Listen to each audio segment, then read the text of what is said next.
Good morning, everybody. Welcome to the Moving Markets Podcast. It is Tuesday, November 18th, 2025.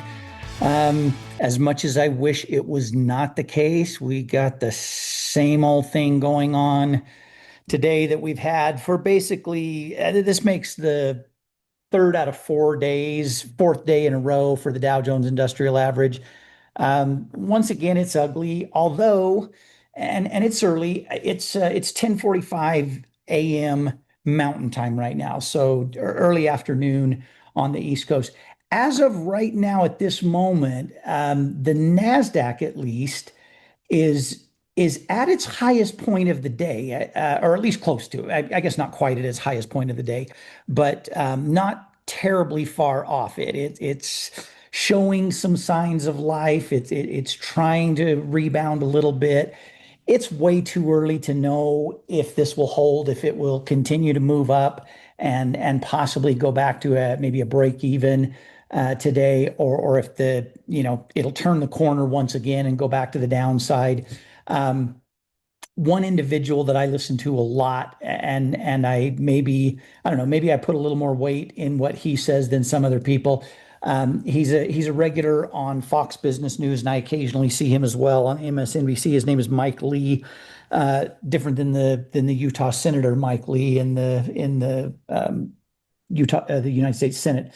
But Mike Lee thinks that this bleeding, this damage, specifically with the companies that have been spending so much money on AI. I'm not going to rehash everything I talked about yesterday, but he thinks that this may go on for another week to two. I like Mike Lee a lot. I respect him a lot. I tend to listen a little bit closer when he's talking.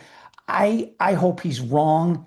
Another week or two of this continued sell-off would take us down, to the next level. There's a little bit of a support level, maybe right here around 22,000.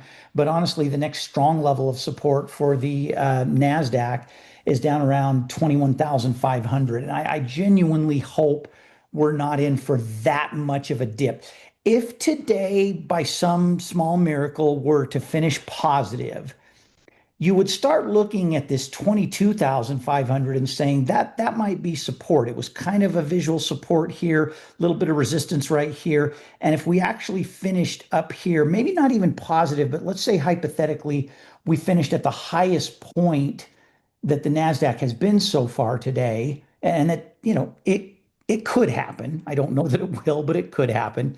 If that were to be the case, you could maybe make an argument that we hit the bottom there around 22,500, and you could see some of the buyers move in a little bit cautiously at first, and then maybe more aggressively. But sadly, it's looking like if Mike Lee is right, and look, he's not. I don't take every single word out of his mouth as gospel truth, but I do pay attention to him a little bit more than some other people.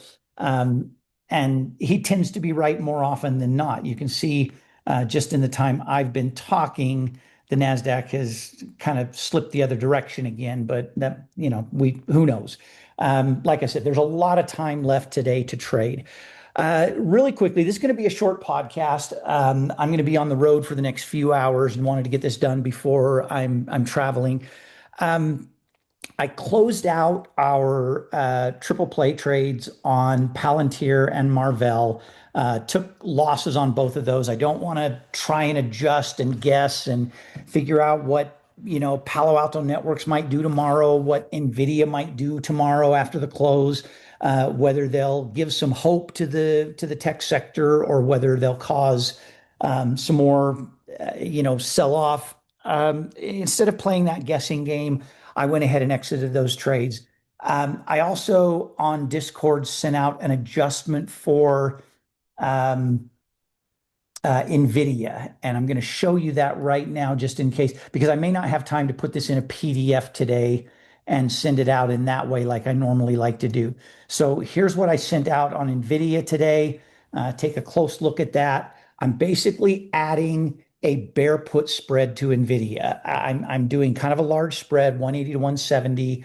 We can adjust that down for more profit if we need to.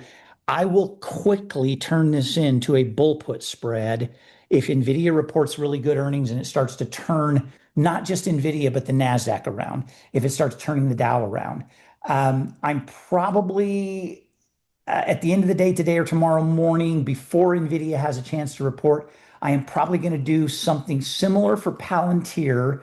Palantir could get dragged down farther with a bad report by Nvidia, but I'd like to avoid it if I possibly could on Palantir. So I'm definitely going to do something with Palantir. I'll probably do something shorter term. I'll probably not go out quite as far. Maybe go out to the end of next week instead of the end of this week or 2 weeks from now, and add a bear put or maybe a bear put calendar to Palantir. And then I got to be honest with you, this trade on SPY, not too worried about it. I know that the SPY has been dragged down with everything else. Um, I actually think, I still think it's going to come back. It's just, you've just got the 5-day moving average crossing over the 50-day moving average right now. I believe it or not, I think this right here, I think this is going to end up being a support level. It got down below that today. It's back up above it now. I actually think that's going to end up holding as support, at least near term. We can always adjust the SPY if we need to in quick order. Oh, look at Nasdaq now down only 157. So it is trying. It's trying to get back up there to the highest spot it's been today. We'll see. We'll see how it goes. Still a lot of time left to trade. I think all three indexes are pretty close to being, they're way off their session lows. I think they're all three pretty close right now to being at the session highs. Uh, too early to tell if that will hold, but it's a good sign, at least for right now. All right, color trades are looking fantastic. I'm going to leave Amazon alone briefly. I may end up adjusting Amazon also, but I don't think Amazon, even though they have a big tech aspect to them, Amazon, I was looking at the technical indicators on Amazon earlier, and Amazon, if they finished high enough today, I think they would pull this 5 and 20-day moving average back apart from each other.